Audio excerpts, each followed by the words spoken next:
साथियों नमस्कार, आप देख रहे हैं सर्व इंडिया न्यूज और सर्व इंडिया न्यूज में मैं आपका स्वागत करता हूं। आप देखते रहिए सर्व इंडिया न्यूज। धन्यवाद, नमस्कार। इन सब मामलों में केंद्र व राज्य सरकारों के भी अधिकांश कार्य सरकारी फायदों में ही सिमट कर रह जाते हैं।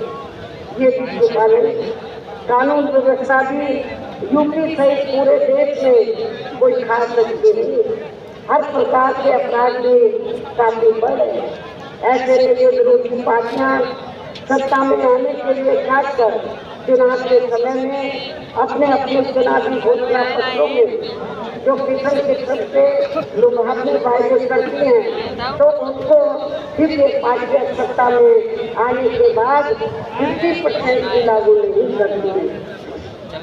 ताकि इनके गलत आर्थिक नीतियों की वजह से पूरे देश में गरीबी, बेरोजगारी व महंगाई आदि से लगातार बढ़ती जा रही है, जिन पर पर्दा डालने के लिए अब ये पार्टियां आए दिन किस्म किस्म के हथकंडे इस्तेमाल करती रहती है। इतना ही नहीं बल्कि अब तो सत्ता एवं विपक्ष अंदर अंदर मिलकर वे अपनी जातिवादी मानसिकता के तहत चलकर यहाँ बाबा साहब डॉक्टर भीमराव अम्बेडकर द्वारा निर्मित किए गए उनके मानवतावादी व समतामूलक भारतीय संविधान को बदलकर इसे ये पुराने वाले जातिवादी ढांचे में ही परिवर्तित करना चाहते हैं, जिसके लिए इनके साधु संत की आदमी पैरवी करते रहते हैं, जिसे हमारी पार्टी बीएसपी कतई भी बदलने नहीं देगी, चाहे इसके लिए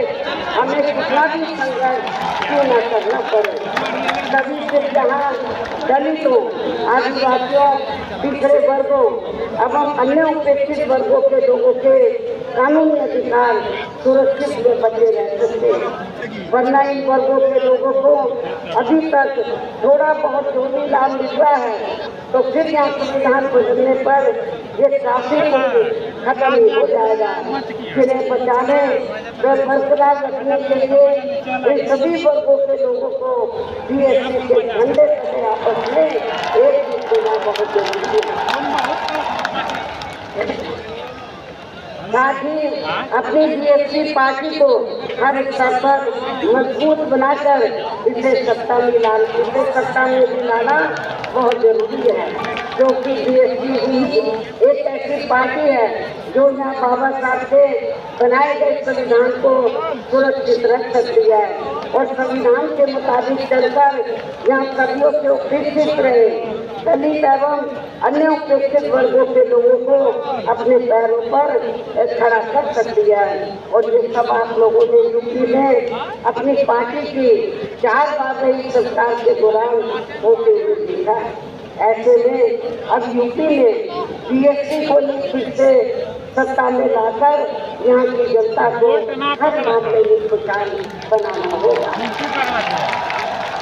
इसके लिए पार्टी के लोगों को सन 2007 में हुए विधानसभा चुनाव की तरह ही इस बार भी यहाँ पूरे प्रदेश में प्रत्येक पोलिंग बूथ स्तर पर अब इसके लिए करना है आप लोगों को, जिसके लिए पार्टी के लोगों को सन 2007 में हुए विधानसभा चुनाव की तरह ही इस बार भी यहाँ पूरे प्रदेश में प्रत्येक पोलिंग बूथ स्तर पर दलित समाज को व विशेषकर बहुजन समाज के लोगों को उनकी छोटी छोटी बैठकों के जरिए उन्हें बीएसपी की सर्वजन हिताय व सर्वजन सुखाई की नीतियों एवं सिद्धांतों आदि से जोड़ना और इस दौरान इन्हें बीएसपी के बेहतरीन रहे शासनकाल की उपलब्धियों के बारे में बताना, साथ ही उन्हें विरोधी पार्टियों के किस्म किस्म से हथकंडों से सावधान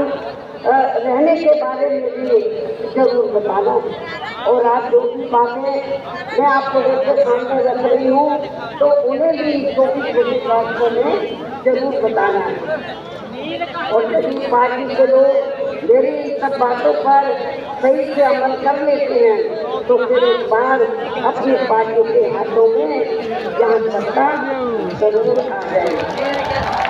इसके अलावा जहाँ तक अपनी पार्टी के लिए अकेले चुनाव लड़ने का सवाल है। आप लोग ध्यान से सुनो मेरी बात। इसके अलावा जहाँ तक अपनी पार्टी के लिए अकेले चुनाव लड़ने का सवाल है, तो इसके बारे में भी यहाँ मैं अपनी पार्टी के अब तक के रहे अनुभवों को ध्यान में रखकर ये बताना जरूरी समझती हूँ कि देश के अन्य प्रदेशों की तरह खासकर यहाँ यूपी में जब भी हमारी पार्टी ने विधानसभा का चुनाव गठबंधन करके लड़ा, तो तब फिर हमारी पार्टी को कोई विशेष लाभ नहीं हुआ है, क्योंकि हमारी पार्टी का जो वोट है, हमारी पार्टी का वोट तो गठबंधन वाली पार्टी को एक तरफा ट्रांसफर हो जाता है, लेकिन उसका जातिवादी मानसिकता की वजह से विशेषकर अपर कास्ट समाज का वोट बीएसपी के उम्मीदवारों को ट्रांसफर नहीं हो पाता है। और वास्तव में यही सही हो रहा है, जिससे फिर हमारी पार्टी के उम्मीदवार भी बहुत कम जीत पाते हैं तथा पार्टी का वोट प्रतिशत भी काफी कम हो जाता है। इसके साथ ही गठबंधन की सरकार बनने पर अपनी पार्टी के नेतृत्व में बनी ये सरकार समय से पहले ही जीत जाती है। जब हम गठबंधन करके चाहे चुनाव लड़ें, वोट प्रतिशत भी कम होता है, सरकार बनाए तो समय से पहले ही जीत जाती है। कैसे? सन 1993 में बीएसपी ने सपा से गठबंधन करके यहाँ यूपी में विधानसभा का चुनाव लड़ा था, तो पार्टी केवल 67 सीटें ही जीत पाई थी। उसके बाद फिर 1996 में पार्टी पर अपनी पूरी ताकत लगा दूंगी, कोई कमी छोड़ूंगी, और इसके लिए इस बार मैं कोई कमी छोड़ूंगी नहीं। ये मेरा आज पार्टी के लोगों को फायदा भी है। और अब मैं उन्हें अपनी तरफ से मैं उत्तर प्रदेश सहित पूरे देश में पार्टी के सभी लोगों की तरफ से भी माननीय श्री कांची राम जी को आज उनकी 19वीं पुण्यतिथि के मौके पर पूरे तय से अपने श्रद्धा सुमन अर्पित करते हुए अपनी बात यही समाप्त करती हूँ। धन्यवाद। जय भीम, जय भारत।